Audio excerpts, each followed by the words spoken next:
Que el capítulo 2 de apóstol Pablo a los tesalonicenses, el tema de este capítulo es el anticristo. No es que sea un tema muy agradable, ¿verdad? Preferimos hablar de Dios, preferimos hablar de la obra de Cristo, pero sin duda alguna que el apóstol Pablo tiene que instruir a los hermanos de la iglesia en Tesalónica porque estaban siendo perseguidos, porque estaban siendo confundidos, estaban siendo inducidos por una falsa enseñanza a hacerle ver que estaban en un tiempo que no correspondía.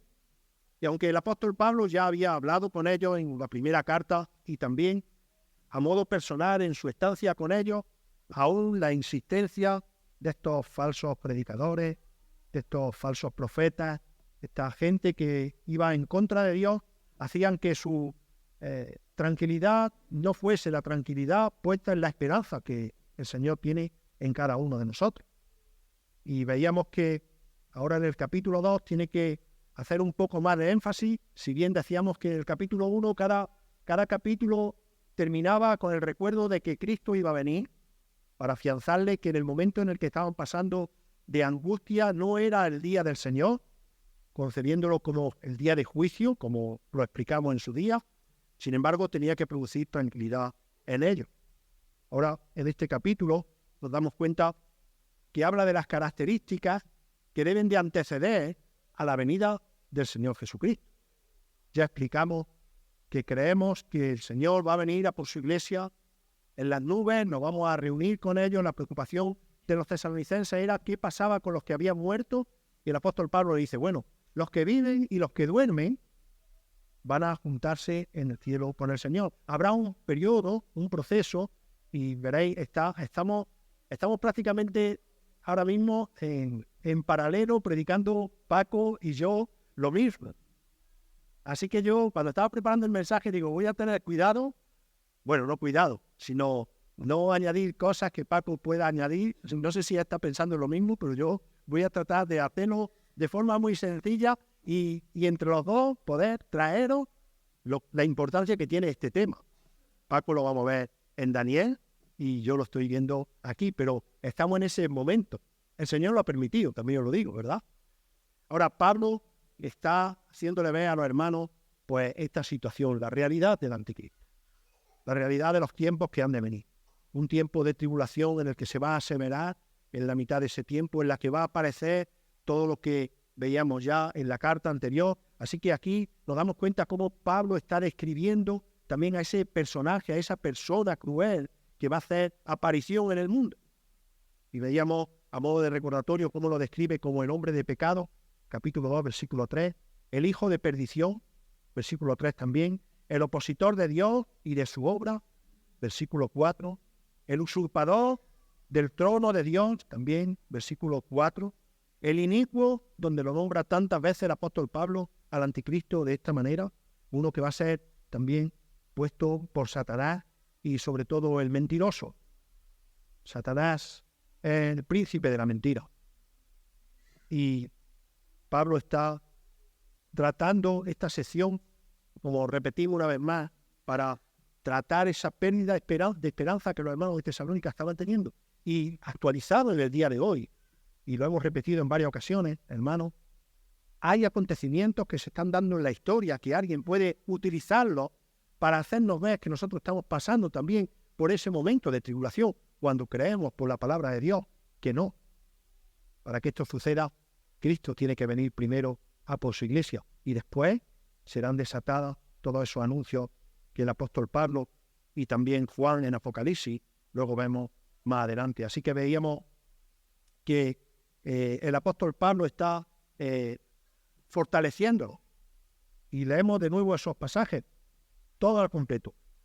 Capítulo 2. Pero con respecto a la venida de nuestro Señor Jesucristo y nuestra reunión con Él, os rogamos, hermanos, que no os dejéis mover fácilmente de vuestro modo de pensar, ni os conturbéis, ni por espíritu, ni por palabra, ni por carta, como si fuera nuestra, en el sentido de que el día del Señor está cerca.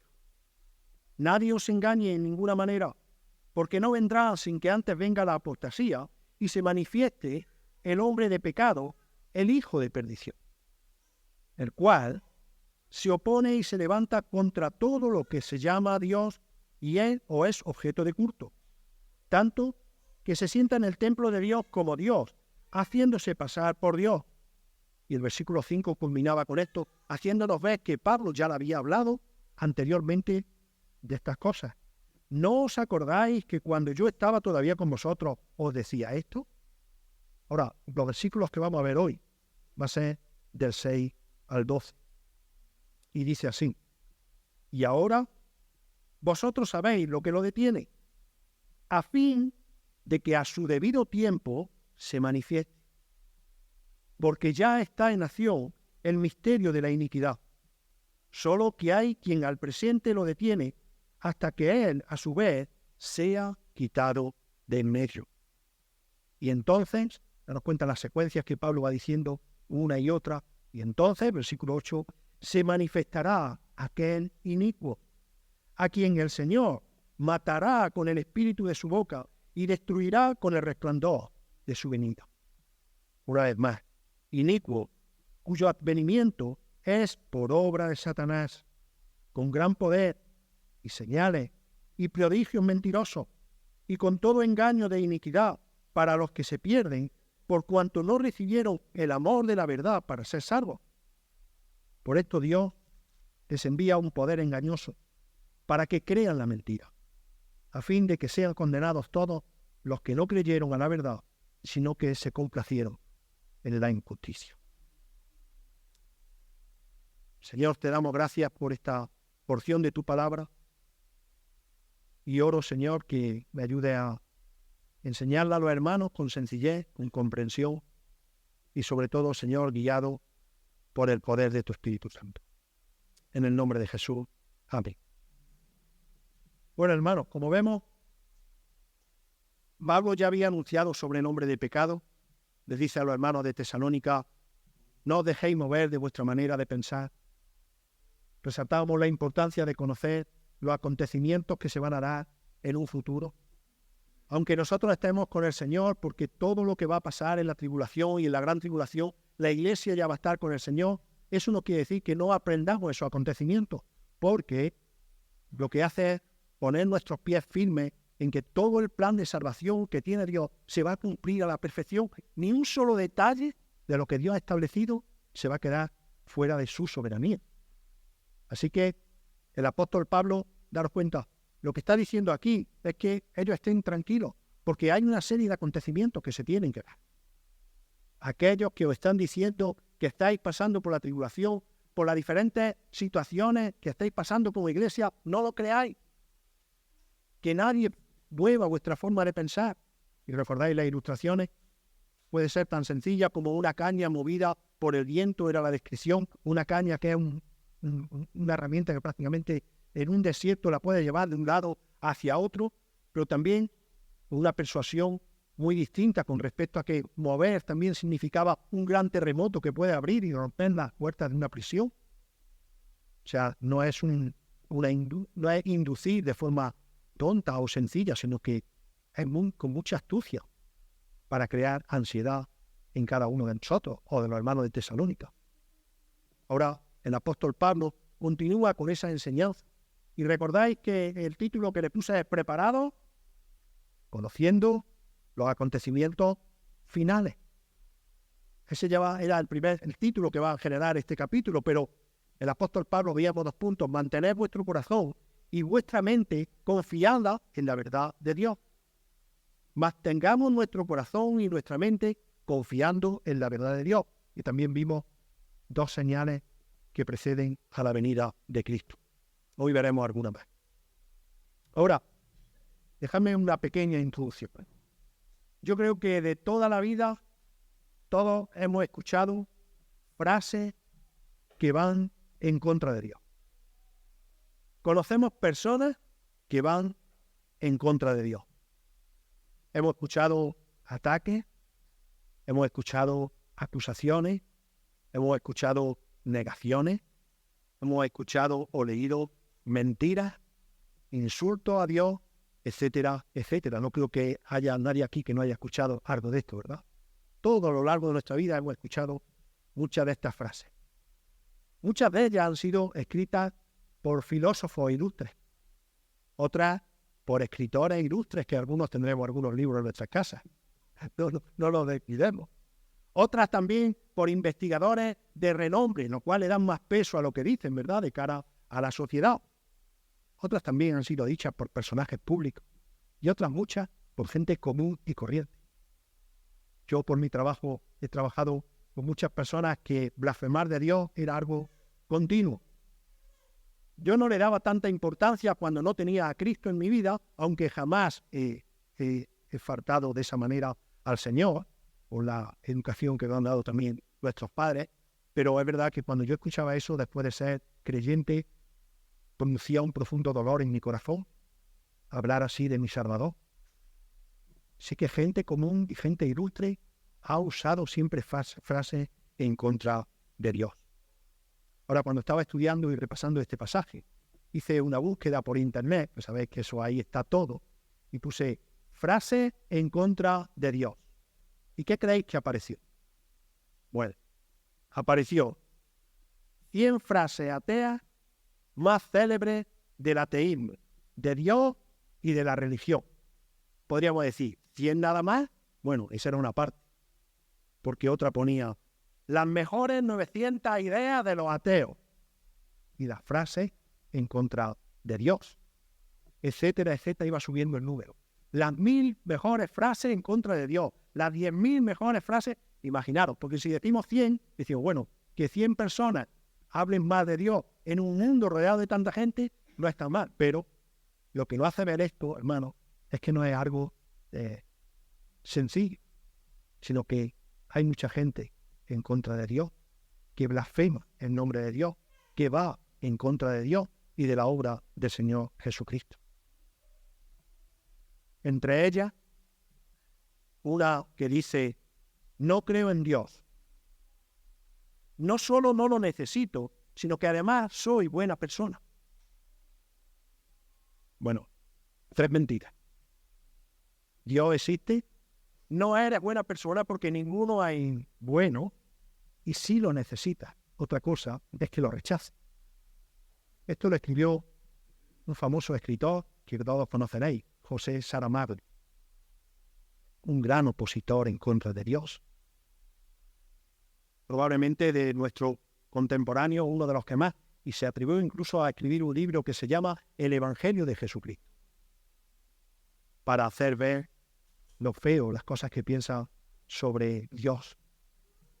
Otro es más conocido, Friedrich Nietzsche, un filósofo famoso, ¿verdad? Este podría tener el récord de frases en este sentido.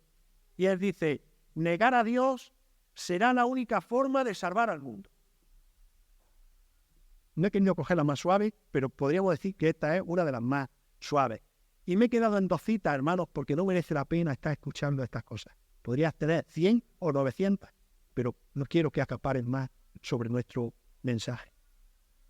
Ahora, lo que nos damos cuenta es que tanto uno como otro que ya han muerto tendrán su recompensa delante de Dios con respecto a su naturaleza caída.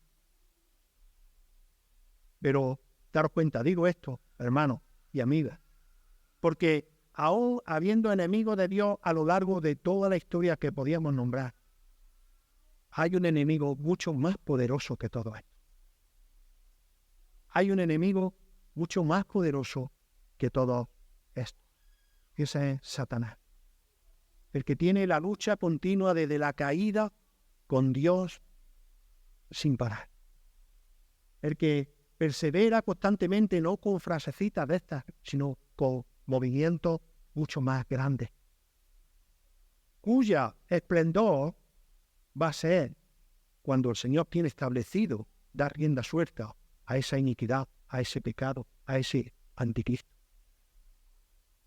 Hay una cita que tengo subrayada que dice, Satanás no dedica sus esfuerzos personales a tentar a individuos cristianos.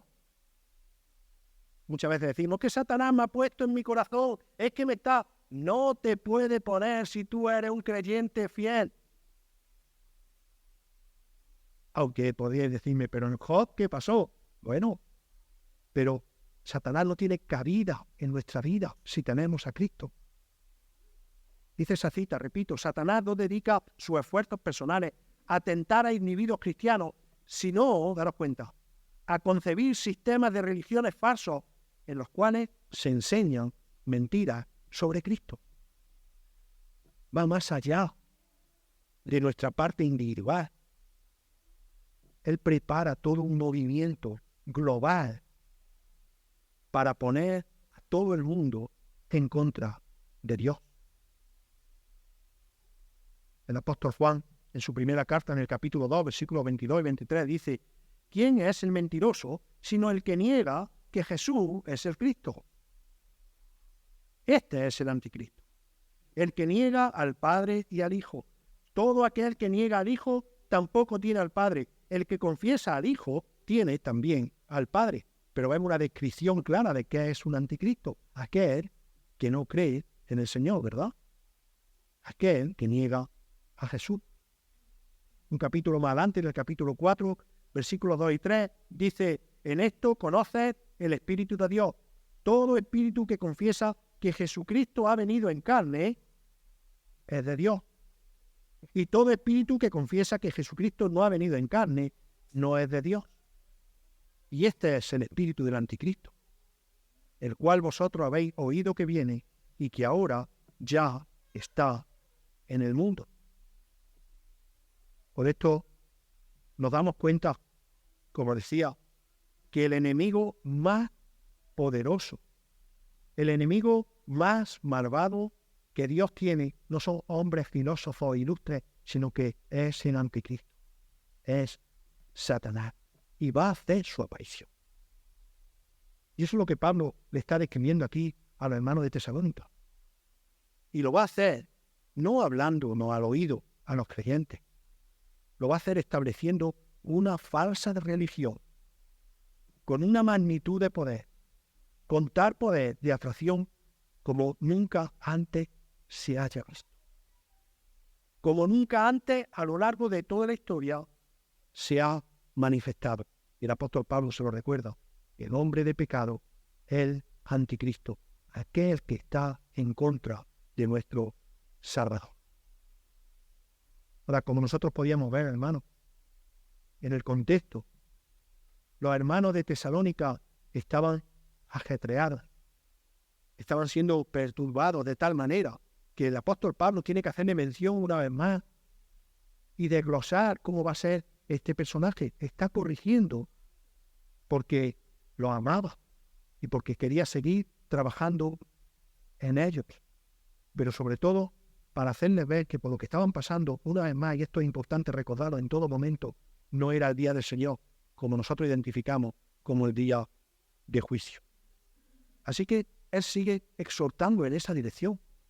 No son las personas, no son los falsos profetas. Ellos son herramientas, sin duda, usadas por Satanás, pero para establecer, como decíamos, algo mucho más grande que lo sencillo de cada día y de fiar al mundo en tiempo de la tribulación.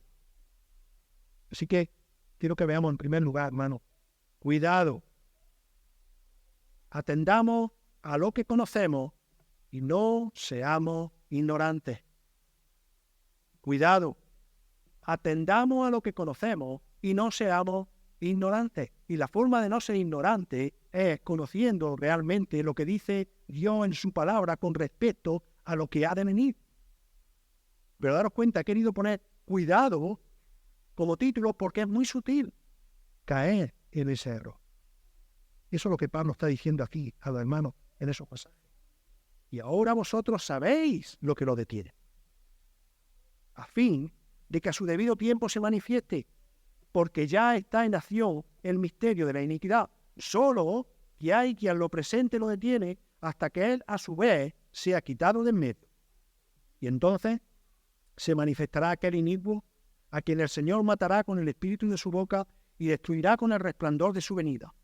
Versículo 9. Inicuo, cuyo advenimiento por obra de Satanás, con gran poder y señales y prodigios mentirosos, y con todo engaño de iniquidad para los que se pierden, por cuanto no recibieron el amor de la verdad para ser sanos. Por eso Dios les envía un poder engañoso para que crean la mentira. 4 aspectos que el apóstol Pablo está destacando en este pasaje de Satanás, del anticristo. Nos muestra su revelación, nos muestra su destrucción, nos muestra su poder y nos muestra su influencia. 4 aspectos. Así que el primero es que tiene que ser revelado. Para que se cumplan los acontecimientos que Dios ha establecido, este anticristo tiene que ser revelado. Así que no estaba actuando en el momento de los tesalonicenses, no está actuando en el momento que ahora nosotros vivimos. Y eso es como comienza Pablo dándole la tranquilidad. Y ahora vosotros sabéis lo que lo detiene. Ahora, una vez más, hermanos, recordemos que Pablo ya había estado hablando con los hermanos sobre esto. Por tanto, esto que puede surgir un enigma, y como siempre digo, le hacemos preguntas al texto para salir de este enredo, ellos ya sabían, aunque Pablo no lo está explicando aquí, ellos ya sabían perfectamente qué era lo que detenía ese momento en el que el anticristo estaba actuando. Lo tenían memorizado, lo tenían aprendido. Ahora, daros cuenta, porque esta frase que parece sencilla, pero no lo es, ha dado lugar a mucha interpretación. Al menos a varias interpretaciones. Porque la pregunta, ¿cuál sería? ¿Qué es lo que detiene que el anticristo esté ahora mismo obrando? ¿A qué se refiere Pablo? Porque se lo dice a los hermanos de Tesalónica, pero no lo describe, ¿verdad? Y esa es la duda que nos queda a nosotros. Bueno, ¿qué está deteniendo ahora mismo que el anticristo esté operando con toda libertad? Puesto que el versículo más adelante dice que cuando él sea suelto, sea puesto, es cuando va a ejercer entonces todo su esplendor de maldad. Bueno, la palabra, en primer lugar, detiene, significa contener, sujetar, refrenar. Por lo tanto, no es que no haya un deseo por empezar a actuar de forma malévola, sino que hay algo que lo está sujetando, que lo está reteniendo, que lo está conteniendo, porque no ha llegado el momento en el que el anticristo empiece a funcionar en sus malvadas acciones.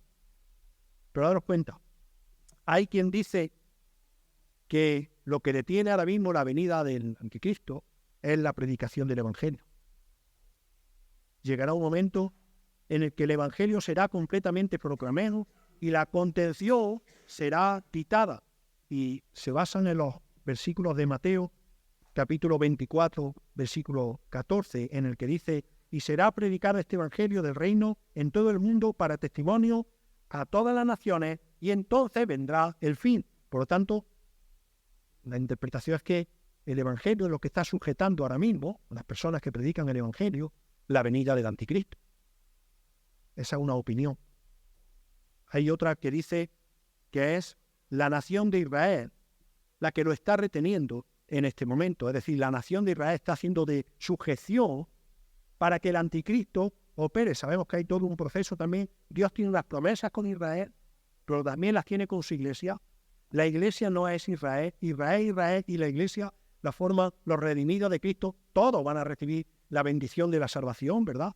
Pero tiene unas promesas especiales. Pero hay quien opina que lo que detiene ahora mismo la venida del anticristo es la nación de Israel que retiene ese momento. Otro, la supuesta atadura de los creyentes a Satanás. Otra opinión dice que ahora mismo detiene esa influencia precisamente la iglesia como sal y luz del mundo. Mateo 5, versículos 13 y 14. Otro argumento dice que ahora mismo detiene la venida de Jesucristo el gobierno humano. Y otra más, el principio general de la ley de moralidad en el mundo.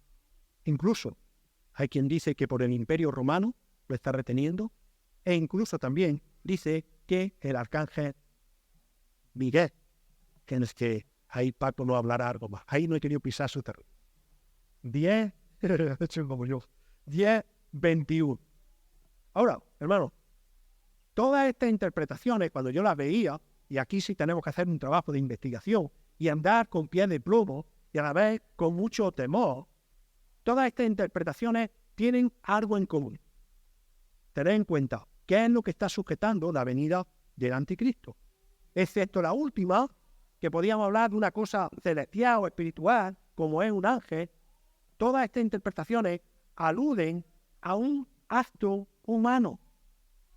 Están haciendo alusión a una fuerza humana, y todos debemos de pensar, las cuales son insuficientes, porque daros cuenta de la magnitud del enemigo, pero ninguna fuerza humana puede sujetar o soltar realmente a este enemigo tan poderoso de Dios, a este anticristo.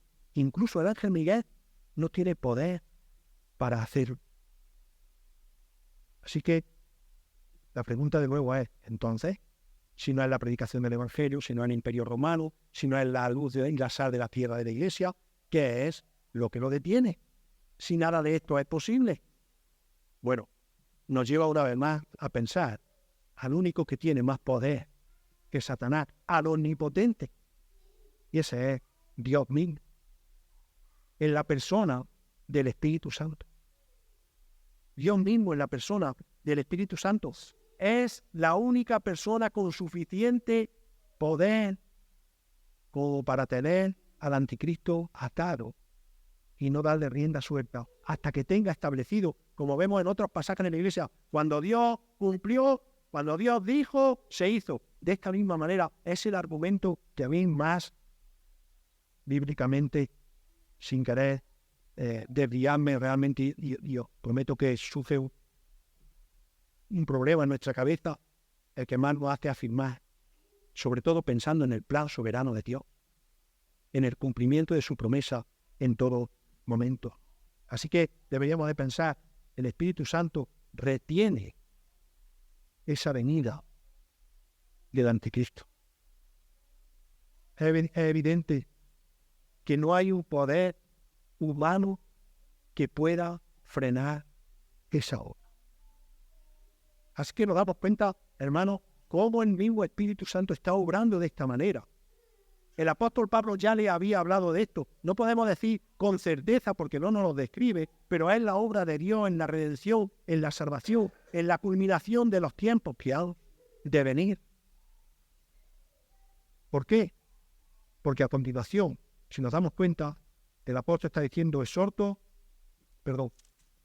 pero con respecto a la venida de nuestro Señor Jesucristo y nuestra reunión con Él, os rogamos, hermanos, que no os dejéis mover fácilmente de nuestro modo de pensar. Y luego, en el versículo 6, y ahora vosotros sabéis lo que lo detiene, a fin de que a su debido tiempo, quiere decir, cuando Dios dé ese permiso, será suelto, se manifieste. Esto debería de dar tranquilidad a los hermanos de Tesalónica. ¿Sabéis por qué? Nos debe de dar tranquilidad a nosotros también. Porque Dios no va a permitir que este anticristo sea soltado con sus redimidos aquí en la tierra. Con sus redimidos en la tierra. Ahora, cuando esto lo hacemos práctico en el día a día, podríamos decir, bueno, y tanto pecado que hay en el mundo, ¿no es una manifestación del anticristo? Sí, evidentemente, desde que el mundo sufrió la caída, está contaminada por el pecado. La maldad ha existido siempre. La maldad la vemos cada día. Pero mirad, aunque nosotros veamos la maldad cada día, a la maldad que se está refiriendo aquí el apóstol Pablo, tiene mucha más relevancia que todo lo que hasta aquí hemos podido ver, escuchar, y la historia nos ha presentado de maldad. Porque esta va a ser la manifestación más grave, más mala de todo lo que se ha dado a lo largo de la historia. Y daros cuenta, ese retener, esa contención va a ser quitada para que se muestre tal y como es el dueño de la maldad. Así que lo que estaban sufriendo los hermanos de Tesalónica no tenía ni el más mínimo nivel de lo que va a suceder. Hermanos, lo que estamos sufriendo en el mundo por causa del pecado que vemos en las manifestaciones diarias no tiene nada que ver con lo que se va a manifestar cuando este anticristo se manifieste. Cuando sea quitada esa contención de él. Así que por muy mal que digamos que lo estamos pasando, o que está el mundo, o que tratemos de arreglarlo, que no lo vamos a poder arreglar, por mucho que reciclemos, porque está derivado a la destrucción, nada tiene que ver con esta manifestación. Ahora, daros cuenta, dice el pasaje, porque ya esta nación, el misterio de la iniquidad, claro que hay pecado. Cuando hablamos de un misterio en la Biblia, sabemos que es algo que estaba oculto en el Antiguo Testamento y luego ha sido revelado. Tantas veces lo hemos leído, ¿verdad? Pero también Él va a tener su punto de culminación. Vemos muchas obras malas. Llevo repitiendo varias semanas esa frase o esa cita. Era una frase que yo tenía en mi corazón, pero luego la vi también en una cita. Lo mejor que nos queda por vivir va a ser estar en el cielo, porque va a haber ausencia de pecado. Porque el pecado lo rodea todo. Y la maldad, también hay cosas buenas, claro que la hay, pero impera la maldad del hombre por la naturaleza caída. Por eso daros cuenta, la magnitud no es que Satanás opera en hombres armados para hacer maldad, sino que esto, con todo lo malo que es, nos damos cuenta que lo que ha de venir es mucho peor, porque no se trata de personas contra personas, sino de imperios contra Dios. Contra Dios. Contra todo aquello que proclame a Dios.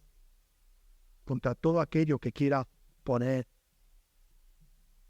el nombre de Dios. Pero, dice el versículo 8, entonces se manifestará el inicuo, que no tiene temor, en el que su única función, su única misión es llamar la atención hacia Él para ser adorado, quitar la atención de Dios, quitar la atención de Cristo. Pero va a ser destruido. Va a ser destruido. El Señor no va a dejar esta maldad, sino que dice a quien el Señor matará con el espíritu de su boca y destruirá con el resplandor de su venida. Si nos damos cuenta, el apóstol Pablo, en esta forma de escribir que tiene, muestra la maldad, pero a la vez muestra la superioridad del Señor en todo momento. Es decir, ¿puede crearnos impaciencia, intranquilidad los acontecimientos que han de venir? Sí. ¿Podía crearnos en los hermanos? Sí. Pero les recuerdo una vez más, pero el Señor está por encima de todo esto. Tiene mucho más valor que todo esto. Tiene mucho más poder que todo esto. Y esto nos lleva una vez más, hermano, a pensar que nunca debemos de olvidar la soberanía de Dios en el plan de salvación. La soberanía de Dios es que Él puede hacer lo que quiera, cuando quiera y como quiera, porque se sujeta a su perfección amorosa, justa, y no va a permitir que eso pase con su Hijo.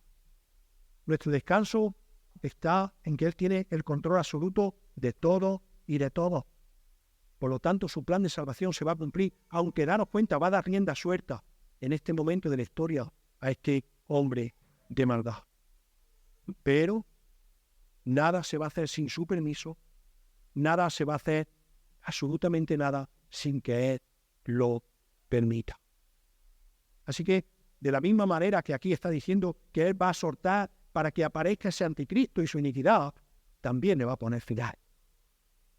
También lo va a matar. Y la palabra matar no es en la expresión que nosotros pensamos, sino derrocar, vencer.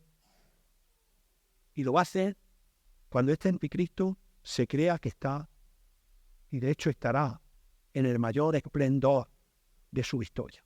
Cuando tenga gente adorándole de verdad, cuando haya tratado de usurpar el trono de Dios, cuando todo el mundo a sus pies esté adorándolo, habiendo rechazado la adoración a Dios, el Señor va a golpearlo fuerte.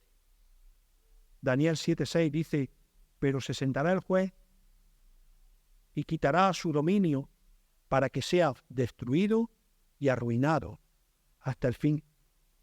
Daniel 11:45, y plantará las tiendas de su palacio entre los mares, y el monte glorioso y santo, daros cuenta el logro que va a tener, mas llegará a su fin y no tendrá quien le ayude. Nosotros podemos ver una descripción más específica de esa destrucción en Apocalipsis 19, versículo 20. Y la bestia fue apresada, y con ella el falso profeta que había hecho de ella las señales con las cuales había engañado a los que recibieron la marca de la bestia y había adorado su imagen. Estos dos fueron lanzados vivos dentro de un lago de fuego que arde en azufre. ¿Cuántas veces han dicho, esta es la señal de la bestia? ¿Cuántas veces lo hemos escuchado a lo largo de la historia? Ya nos están poniendo la señal. Cuidado con esto, cuidado con lo otro. Y sin embargo, nos damos cuenta una vez más que la palabra no miente. Y son cosas que se van a tener que dar.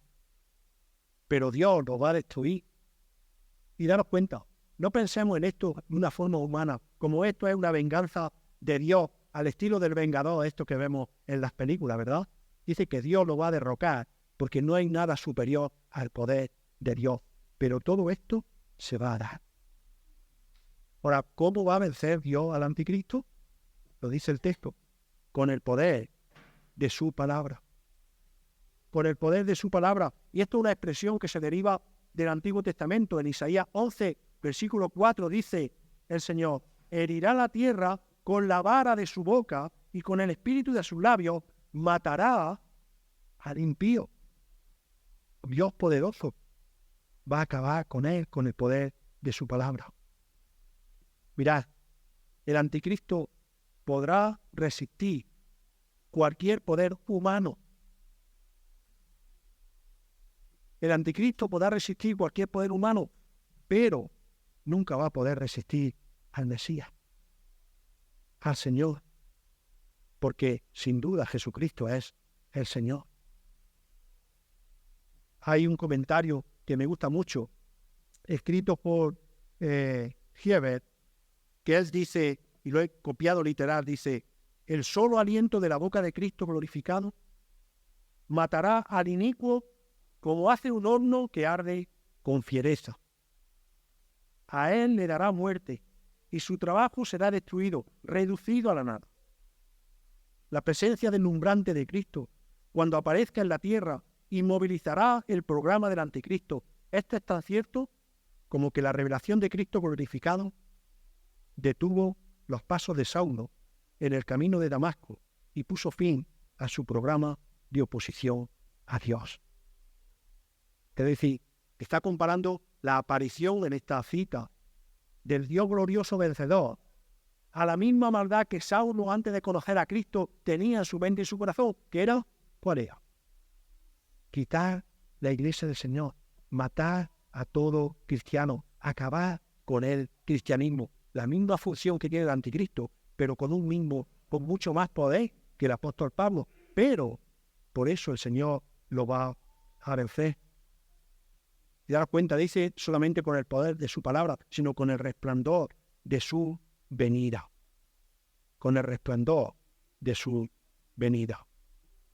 La palabra significa que va a abolir, que va a hacer inefectivo, que va a destruir su imperio. Esta es la manifestación de Cristo en su segunda venida. Así que Satanás pondrá un poder sobre ese anticristo, sin duda, de una magnitud tremenda. De una magnitud tremenda. Porque va a ser una persona humana, con mucho poder. Y inicuo con advenimiento por obra de Satanás, con gran poder, daros cuenta de lo que está diciendo aquí, y señales y prodigios mentirosos, es decir, cualquiera que esté sometido a esto se va a creer todo lo que diga, porque lo va a hacer de una manera que va a tratar de simular al mismo Señor Jesucristo. Ese es su poder de atracción. Por eso, hermanos, tenemos que estar muy atentos a todo lo que escuchamos, a todo lo que leemos, a todo lo que vemos por las redes sociales. Hay toda la red que abarca a todo el mundo, que tenemos noticias de todo en cualquier momento, y lo hacen tan creíbles ya, o sea, hacen tan creíble una mentira que no vamos a ver nunca, o en este momento, o incluso ya, si nos están diciendo la verdad o la mentira. Que su poder se va a manifestar de una manera mucho más grande. Daros cuenta de lo que dice, como el príncipe de lo que es, el engaño es su principal herramienta. Pero va a imitar milagros. Va a hacer milagros engañosos. Va a tener mensajes engañosos y falsos. Va a producir tal asombro por su obra que todos van a quedar asombrados. Yo no sé si le damos valor a esto. Yo no sé si estamos pensando, bueno, yo me conozco también la Biblia que conmigo no va a poder. No va a poder porque si el Señor va a venir antes, nos va a llevar. Pero si nos dejamos engañar en el día de hoy por cualquier predicación, bueno, no la vamos a llamar predicación si es predicación de la palabra. Por cualquier otra cosa, porque muchas veces estamos más por la labor de complacer y no quedar mal a la gente que con decirle, oye, eso no es cierto, estás torciendo la Escritura. Por tanto, estás tratando de desviar los corazones del Señor. El engaño es su principal función. Él va a reclamar su adoración precisamente haciendo cosas que nadie ha podido hacer jamás. Y todo esto, hermano, no es porque Satanás nos odia a nosotros. Es porque odia a Dios. Es porque odia la obra de Cristo. Él va a reclamar su adoración, que es lo que siempre ha querido, porque rechaza completamente a Cristo. Y todo el que lo siga va a ser una persona que rechaza continuamente a Cristo. Los horóscopos, las cartas, que te lean la mano, que te averigüen tu futuro, que todos los espíritus, que todas esas cosas que uno busca para saber su futuro. Tu futuro tiene dos caminos. Uno, si has reconocido tu pecado y has reconocido al Señor como tu Salvador, va a estar en el cielo por toda la eternidad adorando a Cristo. Pero si lo estás rechazando, va a estar con este anticristo. En una ocasión escuché una frase que me decían, la decían varias veces. La he parafraseado porque no sé si me acuerdo realmente. Pero una persona me decía, Satanás solo te quiere a ti para derrotar a Dios.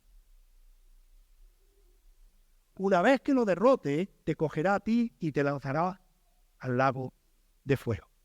Bueno, yo decía, bueno, vaya frase. Eran los principios de uno como creyente y la verdad lo asustaba. Luego uno ha crecido pensando en otras cosas. Pero Satanás solo te quiere a ti para derrotar a Dios. Una vez que haya concluido con su tema, te cogerá y te echará donde Él ha estado siempre. Mirad, todo aquel que sea usado por Satanás va a ser engañado y arrojado al fuego. Los inicuos van a seguir a él. Los inicuos, los pecadores, van a seguir al príncipe de la mentira. Y daros cuenta, y los va a ver. El apóstol Pablo, para terminar, dice, iniquidad para los que se pierden. Por cuanto no recibieron el amor de la verdad para ser salvos. Y daros cuenta, qué pasaje. Por eso, Dios les envía un poder engañoso para que crean la mentira. A fin, propósito por lo que Dios le envía esto, que sean condenados todos los que no creyeron a la verdad, sino que se complacieron en la injusticia. Mirad, ¿cuántas personas estarán rechazando en el día de hoy el Evangelio? ¿Cuántas personas estarán rechazando en el día de hoy creer en la verdad de Dios con respecto a su condición pecadora?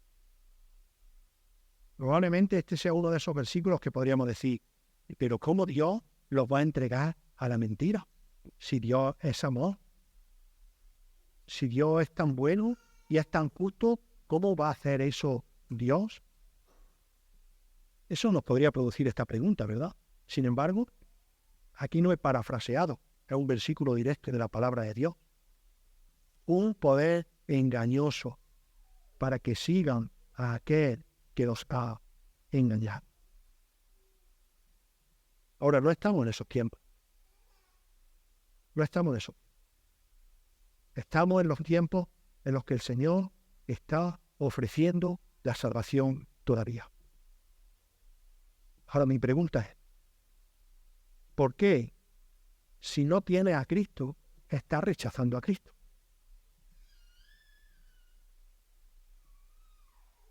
¿Por qué si no eres salvo, habiendo escuchado el Evangelio, respóndete a ti, no quiero que me responda a mí? Si tú no has creído que eres un pecador, si tú no crees que Jesucristo es el Hijo de Dios que vino a salvar al pecador del mundo, mi pregunta es, ¿por qué estás rechazando a Cristo? Porque Cristo está ofreciendo su mensaje de salvación. Mi función, hermano o amigo, aquí no es convenceros. No puedo convencer. Puedo predicar el Evangelio. Pero la pregunta es esa. Seguramente que calcoma la cabeza. ¿Por qué si sé que hay un infierno y hay un cielo, por qué estoy rechazando al que me quiere llevar al cielo? Dios va a poner un poder engañoso para que la gente cegada por el pecado no halle la salvación. Eso es lo que nos está describiendo el pasaje. ¿Y sabéis qué? Dios, amigo y hermano, ofrece la verdad. Satanás, la mentira. Y aquí, en este punto, el hombre es incapaz de ir a la verdad, porque Dios no lo va a permitir. Por eso Dios le envía un poder engañoso para que crean una mentira, a fin de que sean condenados todos los que no creyeron a la verdad, sino que complacieron a la justicia. Hermanos, terminamos con esto. La Biblia enseña que quienes van al infierno lo hacen por haber rechazado la verdad. Los que van al infierno lo hacen por haber rechazado la verdad. Y eso lo dice el Señor Jesús.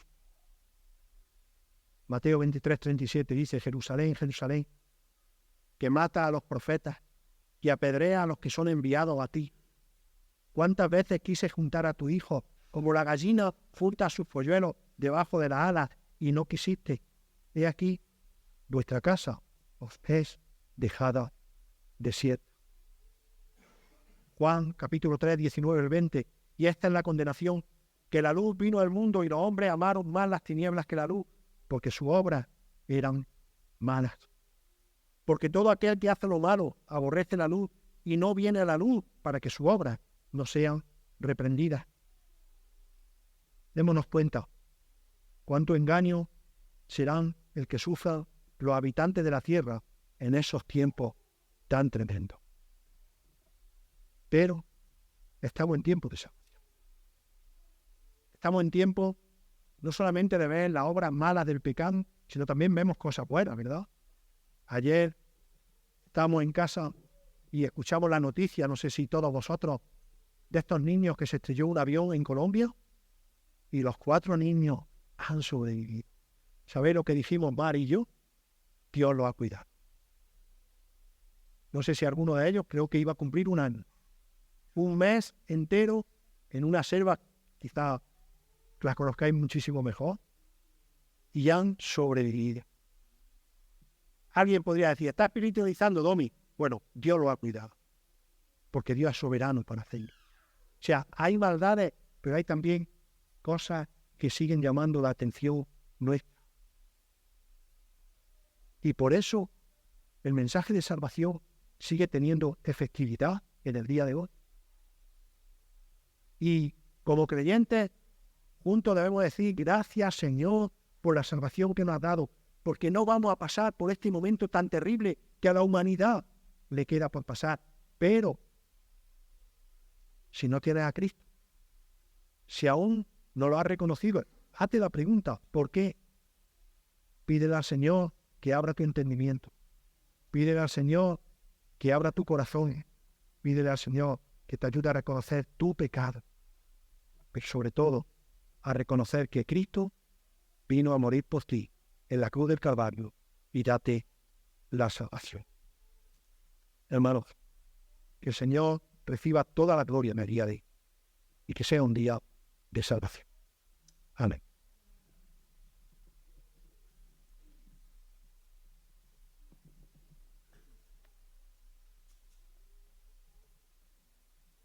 Bueno, permitidme terminar con una breve oración. Quedamos